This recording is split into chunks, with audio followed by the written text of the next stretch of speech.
Cuba মিসাইলকে পেতে কত দেরি হবে? কবে কিউবা মিসাইলের প্রক্রিয়াগুলো শেষ হবে?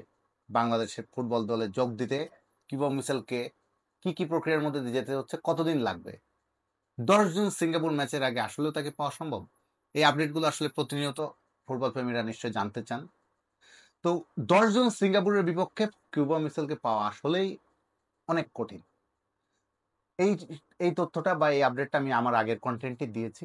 কিন্তু কিউবা মিসাইল এখন তার প্রক্রিয়াটা বাংলাদেশ ফুটবলে যুক্ত হওয়ার জন্য যে প্রক্রিয়াগুলো আছে অফিসিয়ালি, সেটি কোন পর্যায়ে দাঁড়িয়ে, সেটা তো কয়েকদিন পর পর একটু আপডেট নিতেই হয়। তো আমার কাছে যে তথ্যটা আছে, তাকে বাংলাদেশে আনতে বাংলাদেশের যে এজেন্টটা কাজ করছে তাদের সঙ্গে যোগাযোগ হয়েছিল আমার, কথা হলো।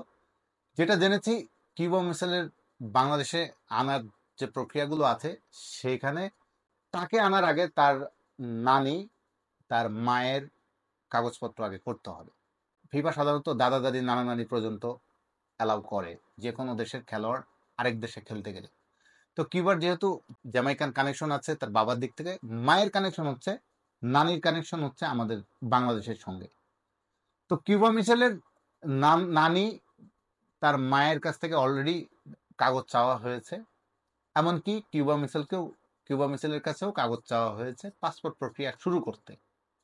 তো সেই প্রক্রিয়াটা শুরু হয়েছে।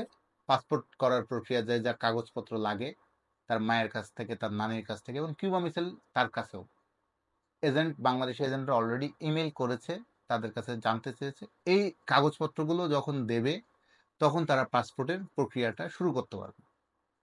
ধরুন কিউবার এরপরে পাসপোর্টের প্রক্রিয়াটা শুরু হলো, নানা মন্ত্রণালয় যারা সংশ্লিষ্ট অধিদপ্তর সবার কাছে, ধরুন বাংলাদেশ ফুটবল ফেডারেশন বিশেষ অনুরোধ করে বা বিশেষ তদবির করে পুরো পাসপোর্টের প্রক্রিয়াটা বেশ দ্রুতই শেষ করা গেল। তারপরেও কি জুনের 10 তারিখে কিউবাকে পাওয়া সম্ভব? তারপরেও জটিল আছে, অনেক জটিলতা আছে, অনেক কঠিন আছে। এর পরের ধাপেই কিন্তু আরো কিছু ধাপ আছে। আমি যেটা মাঝে মধ্যেই বলছি, তিনি কিন্তু এখন সান্ডারল্যান্ড আন্ডার 21 দলে খেলেন, ইংল্যান্ডের একটি ক্লাবে যেহেতু খেলেন। তো ইংল্যান্ড ফুটবল অ্যাসোসিয়েশন যারা আছে, যে সংস্থা আছে ইংল্যান্ড ফুটবল অ্যাসোসিয়েশন, তাদের ক্লিয়ারেন্স নিতে হবে বা এনওসি নিতে হবে, যেহেতু তিনি আরেকটা ফুটবল অ্যাসোসিয়েশনের অধীনে আসতে যাচ্ছেন। তো সেই কাগজপত্রটাও যখন হয়ে যাবে, বা আপনারা খেয়াল করুন, প্রথমে হচ্ছে নিয়ম অনুযায়ী একটা পাসপোর্ট করার আগে কিন্তু বার্থ সার্টিফিকেট লাগে। বার্থ সার্টিফিকেট, দেন পাসপোর্ট, দেন একটা ফুটবল অ্যাসোসিয়েশনের এনওসি। এরপর কি? এরপর সবচেয়ে গুরুত্বপূর্ণ আরেকটি ধাপ, বা ওটি বলা যায় চূড়ান্ত ধাপ, ফিফার ক্লিয়ারেন্স।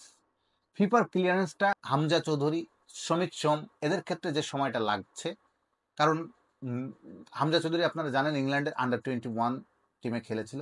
ফলে ইংল্যান্ডের কোনো একটি ন্যাশনাল টিমে বা ইংল্যান্ড ফুটবল অ্যাসোসিয়েশনের কোনো একটি দলে যেহেতু তিনি খেলেছিলেন, তার ক্লিয়ারেন্স পেতে বাফুফেকে 2-3 মাস সময় লেগেছিল। সমিত সোম যেহেতু কানাডার ফ্রেন্ডলি ম্যাচ খেলেছেন, ন্যাশনাল টিমের ফ্রেন্ডলি ম্যাচ, সেক্ষেত্রেও তার ফিফার ক্লিয়ারেন্স লাগবে, যদিও সমিত সোমের পাসপোর্ট প্রক্রিয়া মাত্র শুরু হয়েছে। তো আমি সমিত সোম আমার টপিক না, তো ওদিকে আমি যাচ্ছি না, আমি কিউবা মিচেলের দিকেই থাকছি। তো কিউবা মিচেলের ক্ষেত্রে হয়তো অতটা সময় লাগবে না ফিফার ক্লিয়ারেন্স পেতে, যেহেতু তিনি ইংল্যান্ডের কোনো এজ লেভেলের ন্যাশনাল টিম বলেন বা সিনিয়র টিম কোনো টিমে যেহেতু খেলেননি বা খেলার সুযোগ পাননি, তিনি সরাসরি যদি বাংলাদেশে আসতে যাচ্ছেন, তো সেক্ষেত্রে হয়তো ফিফা একটু কম সময় নেবে। সে কম সময়টাও কি 20-25 দিনের মধ্যে হবে? Very tough. তার জন্য যারা কাজ করছেন তারা কেউ আশ্বস্ত করতে পারেননি। আসলে এটা করাও সম্ভব না। যে জিনিস কনফার্ম বলতে পারবে না, সে জিনিস আসলে কোনো কর্তৃপক্ষই বলতে চায় না। এবং যদি বলেন এবং সেটা হলো না, শুধু শুধু কেন এই প্রেশারটা নেবে তারা? আননেসেসারি কেন কথা শুনতে যাবে? তো স্বাভাবিকভাবেই বাস্তবতার নিরিখেই কিউবা মিচেলকে ধরুন 10 জন পাওয়া গেল না, তাতে কি আমরা আশাহত হব? আমার মনে হয় ফুটবল প্রেমীদের এত সহজে আশাহত হওয়া উচিত না। এই কারণে উচিত না, এই বছর সহ বাংলাদেশ, দেখুন এএফসি বাছাইতে আরো 4টি ম্যাচ খেলবে সিঙ্গাপুরের ম্যাচের পরেও। অক্টোবরে হংকং এর সঙ্গে দেশের মাঠে খেলবে একবার, একবার হংকং এর মাঠে গিয়ে খেলবে। নভেম্বরে ইন্ডিয়া আসবে বাংলাদেশে ফুটবল খেলতে। আগামী মার্চে সিঙ্গাপুরের সঙ্গে আবার বাংলাদেশে অ্যাওয়ে ম্যাচ। তো 4টা ম্যাচেও যদি কিউবা মিচেলকে পাওয়া যায়, একই সঙ্গে সমিত সোমকেও যদি পাওয়া যায়, একই সঙ্গে হামজা চৌধুরী তো আসেনি, দুর্দান্ত একটা মিডফিল্ড তো হলোই। তো আমরা ভবিষ্যতের জন্যই এই সাময়িক অপেক্ষাটা নিশ্চয়ই আমরা করব।